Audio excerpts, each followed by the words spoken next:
This is the Dover Download Podcast. My name is Christopher Parker, and for the past 25 years, I've had the pleasure of working with, learning from, and talking to a variety of volunteer, staff, and community members. This podcast explores conversations, activities, and a variety of policies and programs which exist here in Dover to improve the community in one way or another.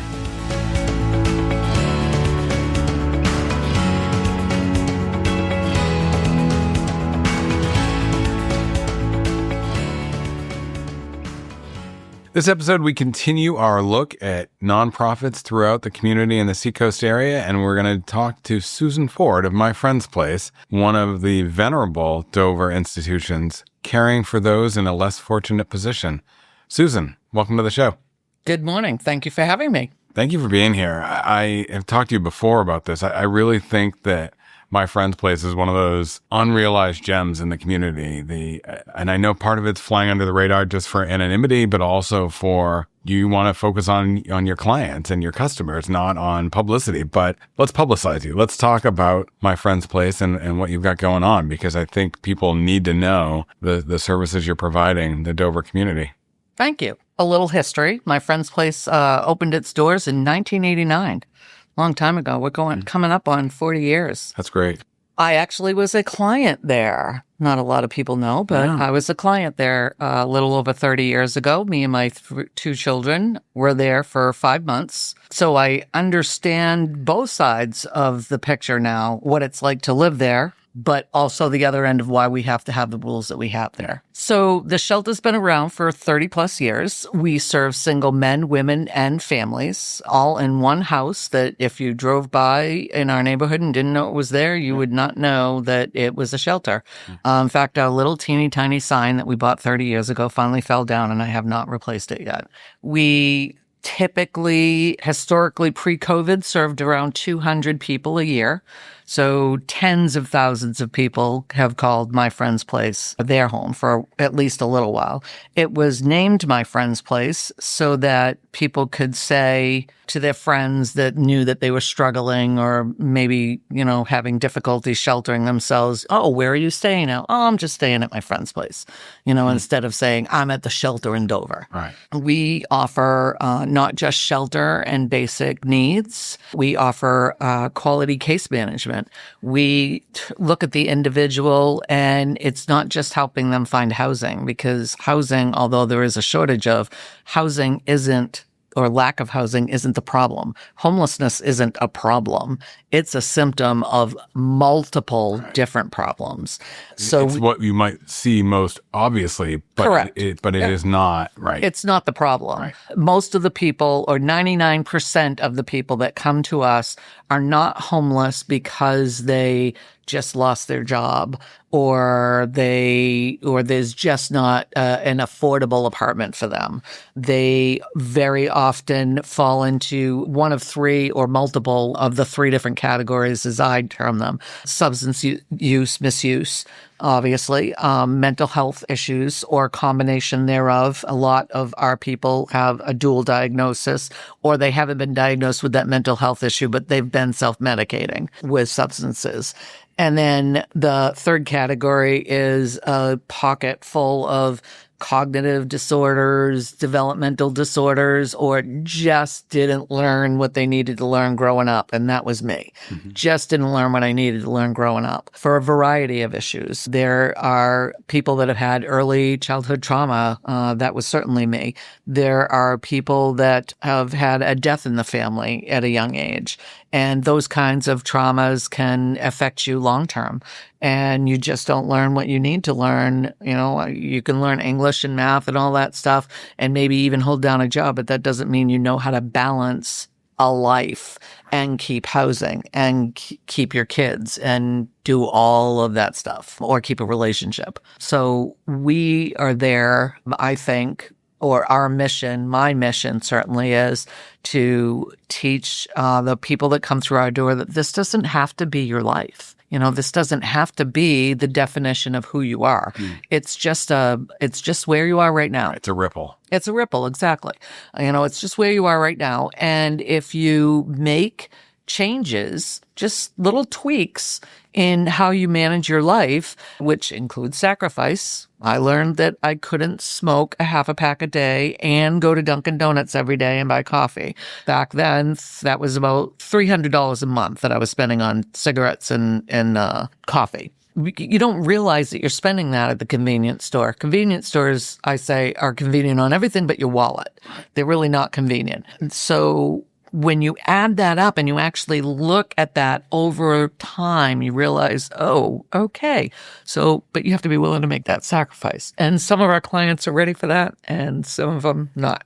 You've been in the community since 1989.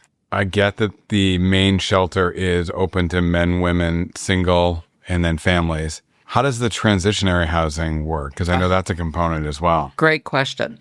It's a hidden gem.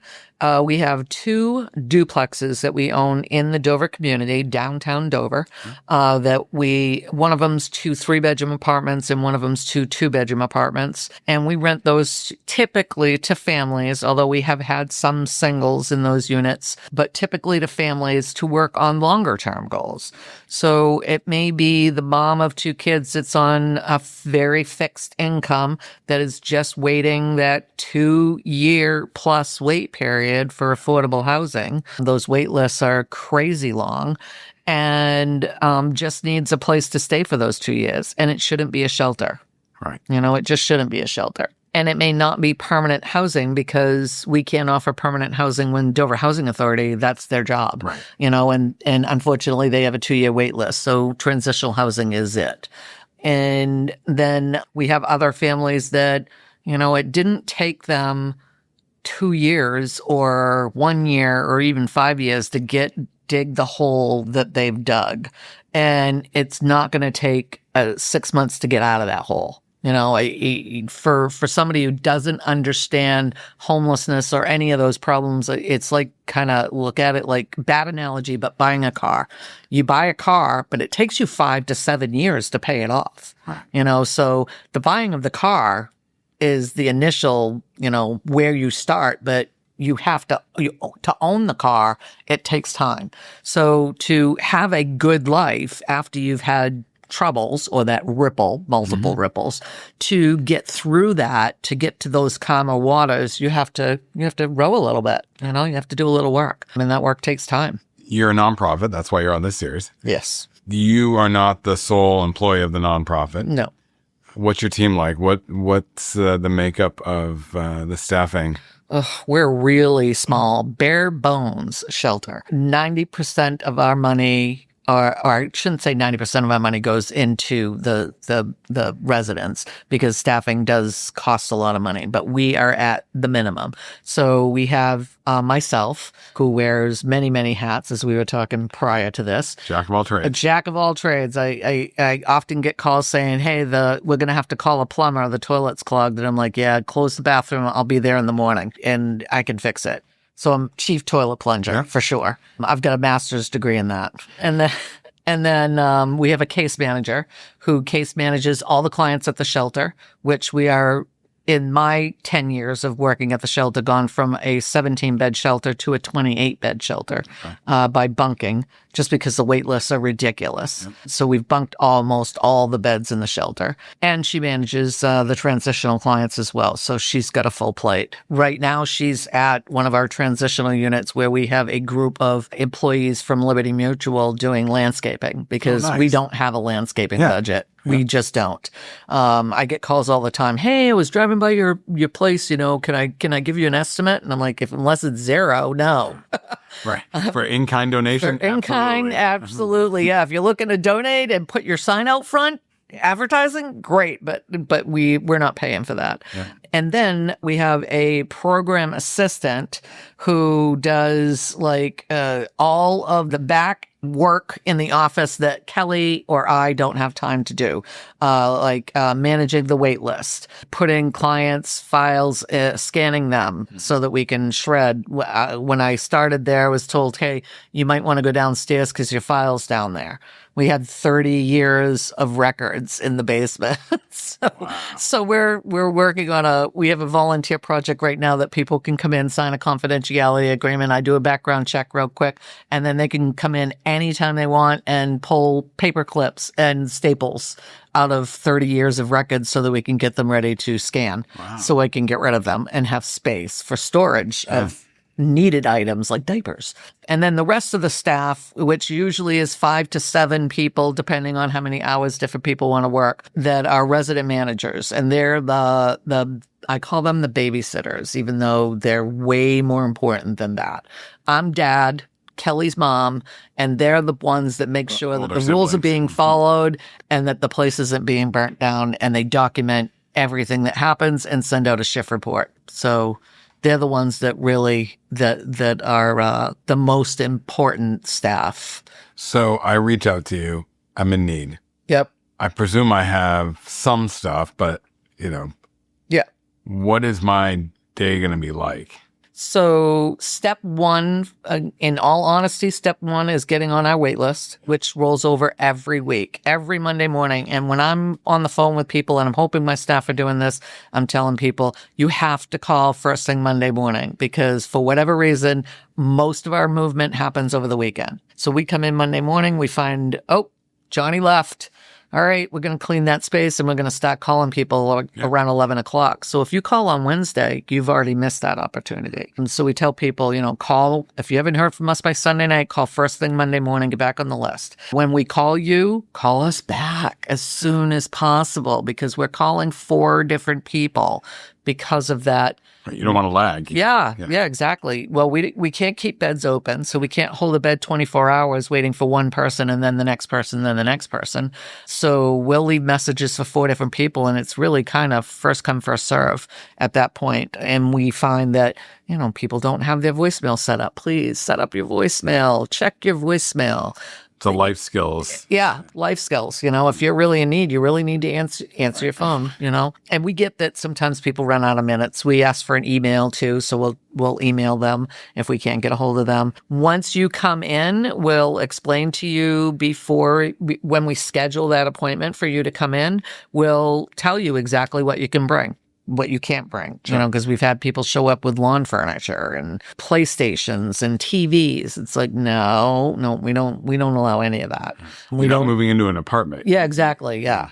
This is a shared space for singles. You're going to have a bed and a part of a dresser, maybe a whole dresser. We tell people usually 13-gallon bag or carry-on luggage, 3. You're allowed 3. 2 to 3 pairs of shoes, depending on what the season is. And then your food and medications within reason, because you're going to have a finite amount of space. Again, we're a house. Right. We're a 10-bedroom house. Yes, it's a lot of bedrooms, but that doesn't mean that we have more than one kitchen. Although, thank you for the city of Dover for giving us $300,000 to expand our kitchen, because we desperately needed it.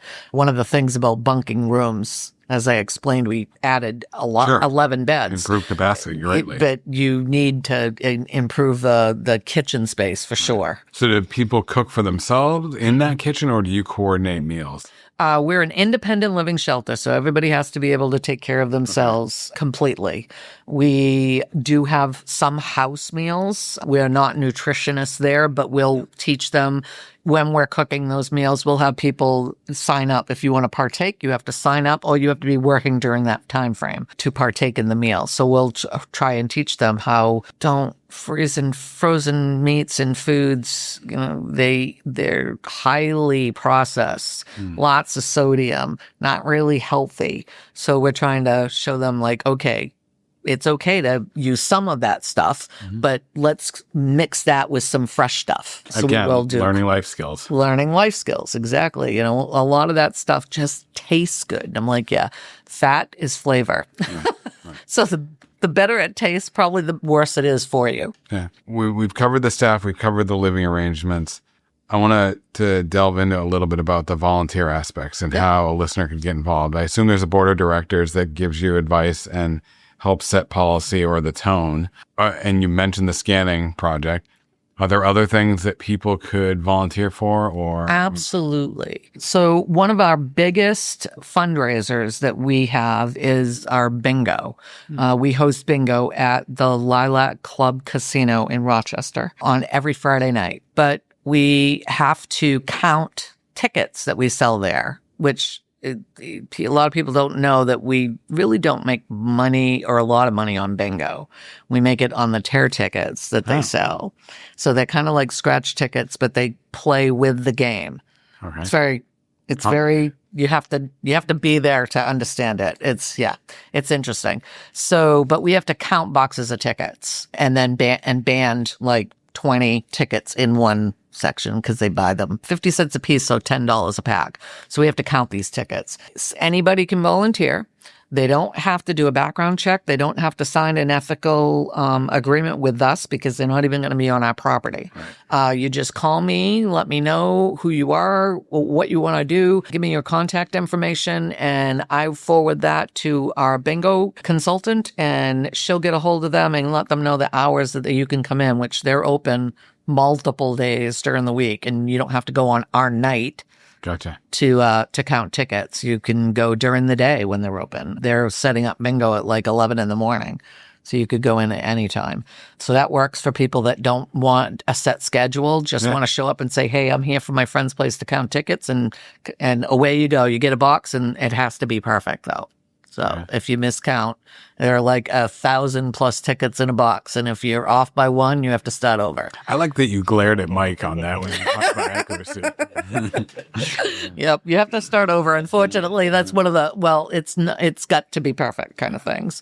Other ways to volunteer, obviously the scanning project, landscaping, anybody who likes to do gardening, where we have the residents mow, but they don't take care of our flower gardens. The last time somebody did that, they pulled all our daisies out because the daisies had gone by and they thought they were weeds. So I lost all my daisies. So we don't have residents do pruning or anything to do with the flowers. So all summer long, we're always looking for somebody that's willing to come over and weed a little bit and plant flowers and things. There's also volunteering in the front office. Now that's a little more complicated. That you have to come in, you have to fill out all the paperwork. We have to do a background check on you before you can be alone. And we ask for you to give us at least 1 4-hour block a week, but must give at least 4 hours a month, only because it's way too much training. And the turnover at the shelter is such that you maybe know half the house when you come back in a month. The rest of them are going to be new. They're not going to know who you are. You're not going to know who they are. And it's kind of a learning curve when you come back in. Sure. So it's much easier to do once a week. And in those situations, you're helping the staff that's there already. So you may be answering the phones. You may be supervising med consumption. You may be dispensing laundry soap. You may be setting up a room for an intake that's coming in tomorrow, or breaking down a room from a client that's leaving. Family rooms are broken down overnight. Our overnight staff can do it because the whole room's empty. But when singles leave, we have to do it during the day because, other people need the room. And we want those rooms turned over as soon as possible. As I recall, you wouldn't recall this because you deal with too many people. But I don't know. I maybe. 5 years ago, my father-in-law passed away. And I reached out and said, we have all this furniture. Yep. And I had to do like an inventory. Yep. My son and I loaded it into a U-Haul. We brought it over. You picked and chose some stuff for the actual shelter. And then we went over to the transitional housing. And one of the things that I remember having a conversation with you about then is you have to be selective of what furniture you take or donations of things you take, because you're not a reseller. You can't be the last resort of, I don't want to go to the dump. Right. And we need to treat the people that are your customers with respect, and they need to know that they're not getting someone else's cast-offs and dregs. Right. That there's a level of humanity that we need to be respectful of. And that stuck with me as you put so much pride into how much you operate at a high level, and that you're expecting that the people that come through your doors have that respect when they're there and when they leave. And I think that's just a point I wanted to make, is that I'm sure you love donations. You don't love junk. You don't want someone else's going to just leave it on your front lawn and move away. That it has to be useful, usable, and you have to have a use for it. Yeah.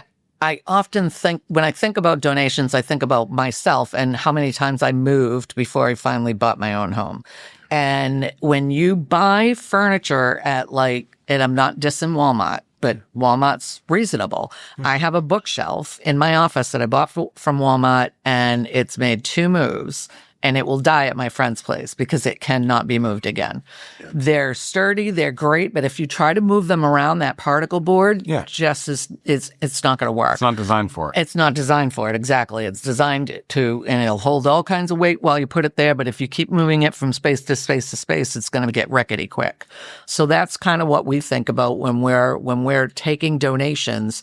Is it going to make it from your house to my barn, from my barn to the shelter, or to transitional when we need it, and who's moving it? Right. So we are not talking about top quality movers here. We're talking about residents that are, maybe not understanding that you have to take a little more care with this, or you can't jam that in there. So that's what I think about. And I think about wear and tear. How many times do I want to move a bookshelf into an apartment? Like every time somebody moves out, I got to get a new bookshelf rather than waiting for that really solid wood, good bookshelf that I'm going to put in that apartment, and it's going to be there 5 years from now because I'm 60 years old. I can't move stuff anymore. I got the truck and the trailer down, but I can't move stuff anymore. And we can't always count on having multiple physically fit people at the shelter either. A lot of our clients are disabled in some way, shape, or form. Last thing on donations, perishables. Yeah. If someone wants to bring food, do you prefer a gift card, or do you take food? We do take food. We'll take food in any condition. And when I say condition, I mean fresh, prepared, or not prepared at all. We love perishables. We do have a woman that shops for us weekly that gives us fruits. So she'll get bananas, apples, oranges, and we have fruits all week. But we don't get a lot of salad stuff. However, that said, I worked at the shelter in Rochester, and a woman came out to interview us from the Fosters. And as we're walking through the shelter, we're getting ready to open for the season, and we were talking about donations. And I showed her the freezer, and I said, usually this is full of turkeys by now, and I don't have any. And I usually have, we go through a gallon of milk a day. And I think I mentioned bread. The article came out on the day before Thanksgiving when we had that huge storm and electricity was out for a whole bunch of people. This was probably a decade and a half ago. Yeah. So, and I got a call at 5:30 in the morning from one of my Rotary volunteers saying, "You're coming in today, right?" And I said, "Yeah, why? Why are you calling me?" She says, "Well, I just want to make sure because there's 15 turkeys on the porch and 5 gallons of milk and 20 loaves of bread." By the end of the day, we had 40 turkeys. Wow. 50 gallons of milk. And I don't even know how many loaves of bread. Nothing else. Nobody brought anything else. So I'm very careful about what I say we want and mention gift cards because gift cards will allow me to buy, like I mentioned, those house meals. Yeah. That's something that we try to buy with gift cards because we don't really have the budget for a weekly house meal. I buy milk, bread, butter, eggs, coffee. Can't go without coffee. Coffee, creamer, and sugar for the house. Peanut butter if we don't get donations, but I don't. Once in a while, I have to buy peanut butter because we have to provide that protein. Sure. And the rest we count on for donations or those gift cards. We'll buy for a house meal. For example, we get Olive Garden donations every week. So one of our volunteers, and we're very, very, very coordinated. So one of our volunteers goes to Olive Garden and picks up a huge, 6 banana boxes full of frozen soups and lasagna. Wow, that's great. Because a lot of people don't realize that Olive Garden cooks fresh every day. Whatever they don't use gets put in the freezer and gets donated. Their cooks go in at 3, 4 o'clock in the morning and they cook fresh every single day. Wow. So at the end of the day, whatever's left of the chicken gnocchi soup or the whatever, or the lasagna gets put in a bag, it gets vacuum sealed, it goes in the freezer, and we get it once a week. So we can't use all that. So we take what we're going to use, and we'll take some of the lasagna for our singles. They love it. We'll take the sausages and one of each of the soups. And then my volunteers go to another shelter and bring it there. And then they go to the food pantry and bring it there. And then they come back to our shelter with the leftover bread from the food pantry. So we really work as coordinated as possible so that donations don't go to waste. You know, when we get something, I got 30 tubs, you know, when you go to the ice cream store, not like the big 5-gallon like barrels. 5-gallon barrel. Yeah. So when one of the ice cream places closed for the summer, he brought all his ice creams out. Well, I'm not going to tell him, no, I can't use that many. But I was on the phone with another shelter saying, hey, do you want some ice cream? Because I don't have room for all this. So we really work cohesively to try and make sure that we get what we need and we give out what we're not going to use. But back to the gift cards. Yes, we love gift cards so that we can take those sausages